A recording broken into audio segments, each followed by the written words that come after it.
Corpus Christi, the feast of the body and blood of our Lord Jesus Christ. A feast which is given to us as an opportunity to proclaim our faith in the sacrament that gives life to our church. Could it be that there's a better feast on which to be ordained, or a better feast on which to have a jubilee for 50 years of priesthood?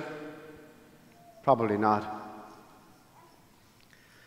Just try to imagine for a few moments what must be going through the mind of Father John as he looks out at this church which, with so many of you, he built to the glory of God. Imagine as he looks around and sees this church full to packed, sees so many faces that he's known for countless years. People have come from all over this country and Europe, family, friends, brother priests, a sibling brother priest as well, of course, in the presence of the bishop who is linked by his episcopal office to the bishop, Bishop Coughlin, who laid hands upon Father John on the 13th of June, 1963. Linked also with a very special presence this morning, Rabbi Morris is with us. Rabbi Morris, a great friend of our community, a great friend of Father John.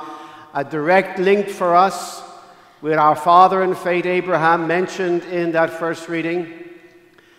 All of us gathered here today, not to tell Father John how wonderful he is,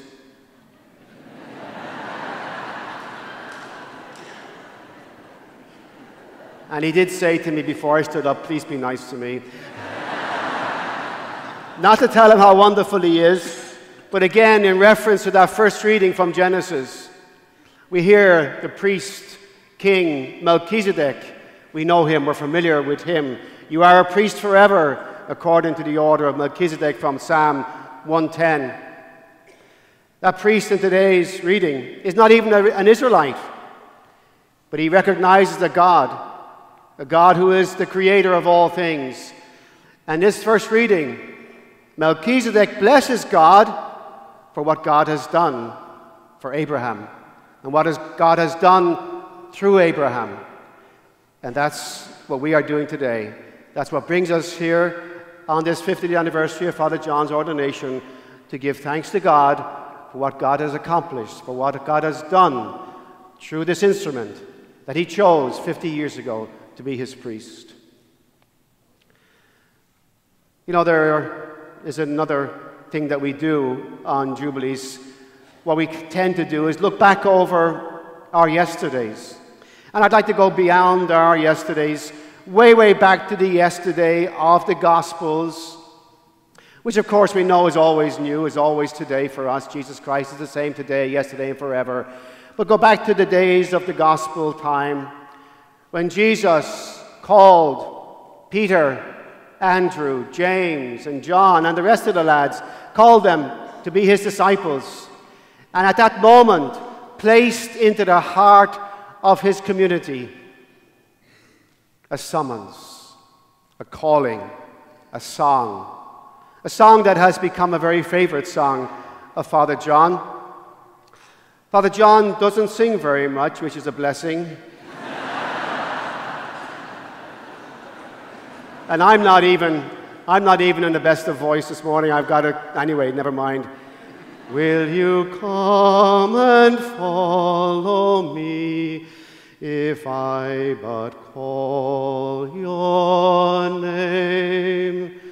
Will you go where you don't know and never be the same?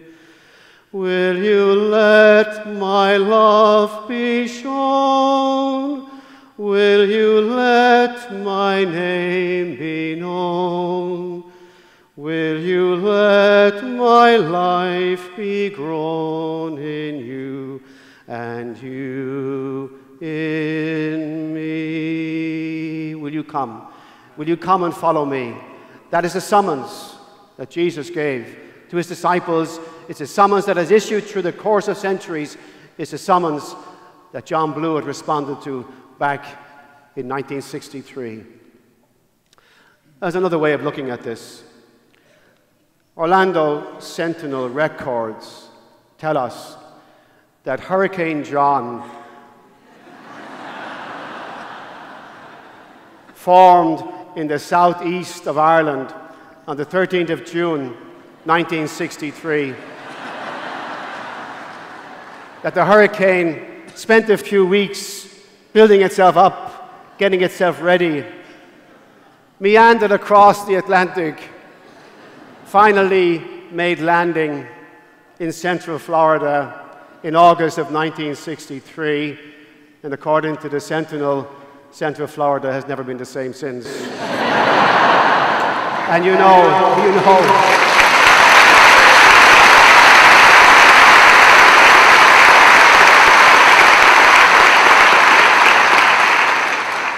And you know that while I'm playing with your minds and with words, you know exactly what I mean. Father John is a force of nature. I don't know if I'm pronouncing this man's name correctly or not, but is it Knute Rockne? That is how he's pronounced. Knute Rockne, the iconic player and coach of Notre Dame, remarked at one time, "I've come to appreciate and understand that prayer works best when you surround yourself with really big football players." Father John has been a really big player for God here in Central Florida for 50 years. A man who is big in hands, big in shoulders, big in heart. A man who has stood for 50 years for those whom we call the little ones. Rabbi Morris knows the Anawim, the poor ones of Yahweh, the unwanted, the uncared for, the neglected, those who are placed on the margins of our world and our society, those little ones that are ignored. They're the ones for whom the big one, the big man, John, came. And he has spent the last 50 years in the service of the little ones. Whoever came to him at any time, in any place, with any need at all, he used the full force of his size, his image, his strength of character, all of that, he used it. There's a piece in that lovely song from the Summons that tells us that you must be prepared to face the hostile stare. Will you face the hostile stare? He has faced the hostile stare over and over and over again in the cause of the little ones. And he's never, ever backed down. If there is a need to be responded to, if there's someone that needs his help at any time, he will do it. And he will not rest until he has resolved that situation as best as it can possibly be done.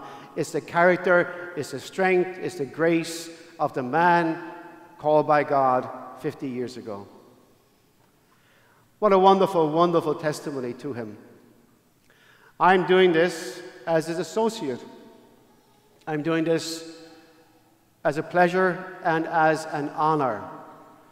I say this as a religious order priest. As you know, I'm not a member of this diocese.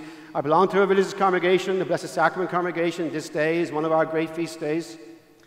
I look back over these years that I've been with Father John, and I ask myself, okay, what is the secret? What is it that keeps this man going?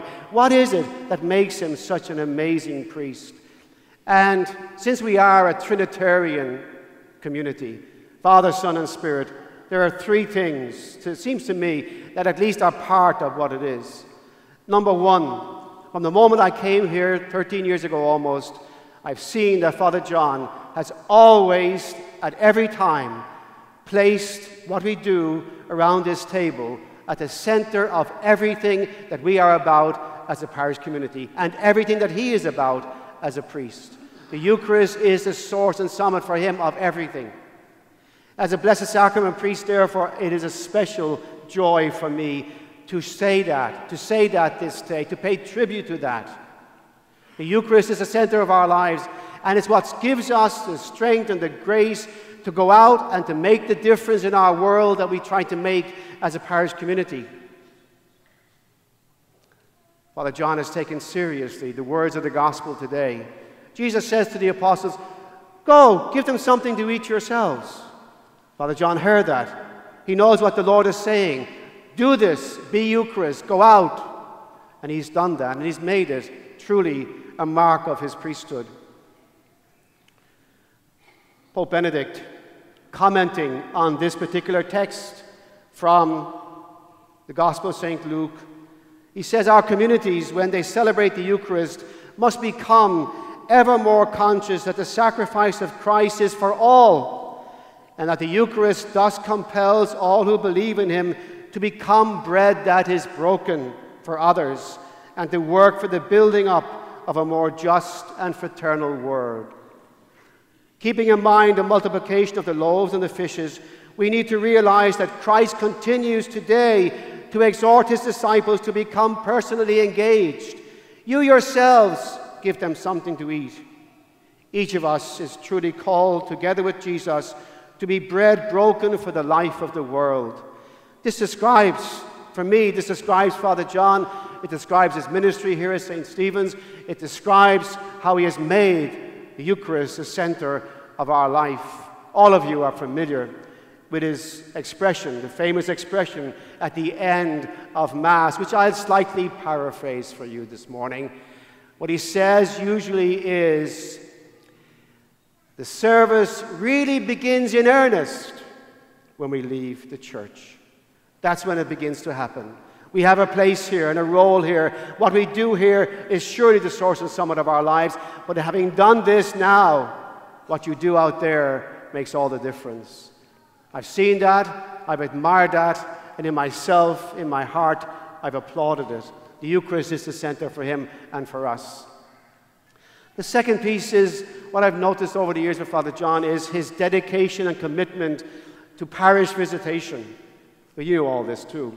You know when he comes knocking on your door, when you're least expected, maybe even least wanted, that's when he will ring the bell. In fact, he won't even ring the bell and knock on your door. He'll usually come around and come in the back door himself.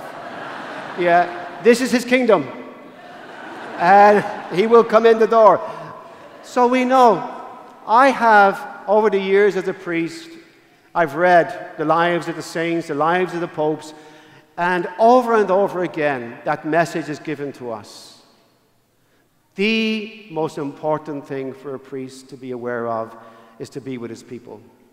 Parish visitation is at the top of the most important things that a priest can do. And I have never in my life encountered a priest who was as committed and as faithful to visiting his parish as Father John has been. Every night, every weekend, he's out. He's out in somebody's home. And most usually, it's in the home of someone who needs him at that particular moment in their lives. It truly is a remarkable testimony to him that God is constantly using him in so many different ways to be his voice, to be his hands, to be his heart, to be his ears to someone who most needs that. Remarkable gift that he has as a priest, and every single one of you probably have a story. Every single one of you probably can remember some moment, some time in your life, in your meeting with him, in your encounter with him, whatever, that has been a moment of change and transformation for you. He has an amazing charism. And then finally, last week, the parish staff gave Father John a gift from ourselves as his staff. It was a gift of a towel, the towel symbolizing that moment at the Last Supper when Jesus knelt down before his disciples, took a towel, and washed their feet. We know that Father John has been the great foot washer for us as a community. And on that towel that we had embroidered for Father John on our behalf as a parish staff, we put the words leader and servant. And he has been both a leader and a servant to us as a staff, but also to this entire parish. On the day, I said to him that in our tradition as a church, in our tradition as a Christian community, the word leader should never be said except with the word servant beside it. Those two words must go together. And in Father John, through 50 years as a priest, they have gone together. They've been the hallmark of his ministerial life. Over and over again, he's been a leader.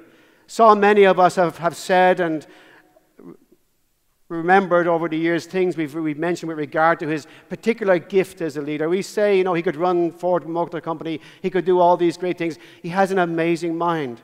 There are few things that escape his notice, unfortunately. Few things that escape his notice. At any moment, he will remind you of something that you have forgotten. He'll tell you something that needs to be done. He has to do what he does because he is the leader of our community. And he has never failed to be the leader that this community needs. And he's never failed, therefore, in that way to give an example to us. And in that way, he has been a servant. He does everything himself that needs to be done. He is an amazing witness to me of dedication to the daily grind of priesthood. Nothing escapes him, nothing is left behind, nothing is left undone. He insists and makes sure everything that is set before us, it will be accomplished. It is truly a remarkable gift that he has. And so, as we gather here today, we know there's so much that is in our hearts that we want to say. And there's so much that I feel I could say this morning, but we all know that the day goes on and the bishop has appointments and so on, so we'll try to move towards the conclusion of this now. It's important for us to realize, Father John has mentioned this is not an obituary. He's not retiring, he's not going anywhere, he's not giving up.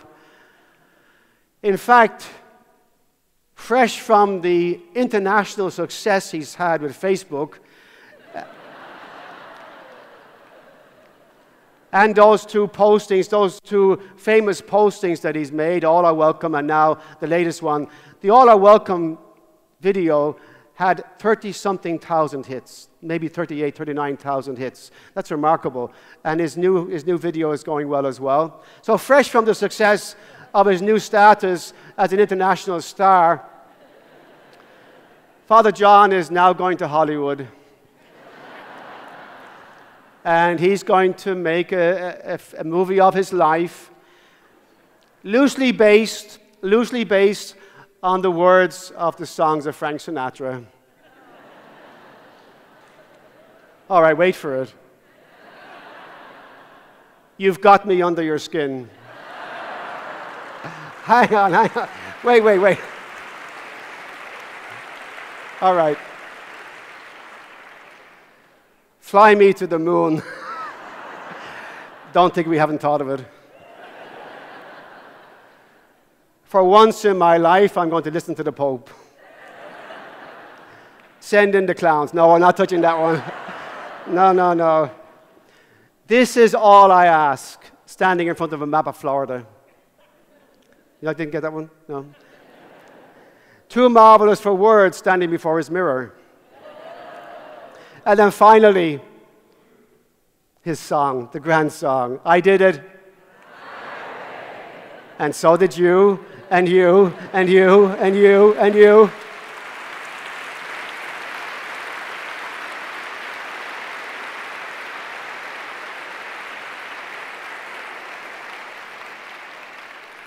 And you know, I'm not finished. And you know, and I know, we do it all over again. Father John has a tendency, a habit occasionally, if he thinks I'm a little bit over-clerical looking, he'll say to me, "Oh, priest of Jesus Christ." Usually says with a kind of a, you know. Well, back at you now, Father John. These are the words, this is the reflection from which these words come. They were written back in the 19th century by a Dominican priest called Henri Lacordaire. He's beautiful. To live in the midst of the world without wishing its pleasures, to be a member of each family, yet belonging to none, to share all suffering, to penetrate all secrets, to heal all wounds, to go from men to God and offer him their prayers, to return from God to men to bring pardon and hope, to have a heart of fire for charity a heart of bronze for chastity, to teach and to pardon, console and bless always. My God, what a life. And it's yours, O priest of Jesus Christ. This is the priest you've been, John, for 50 years. A member of each family, but belonging to none, sharing all suffering, healing wounds, bringing pardon and hope, teaching, consoling, blessing always. My God, what a life. And it's yours, O priest of Jesus Christ. Congratulations, John. Happy Jubilee.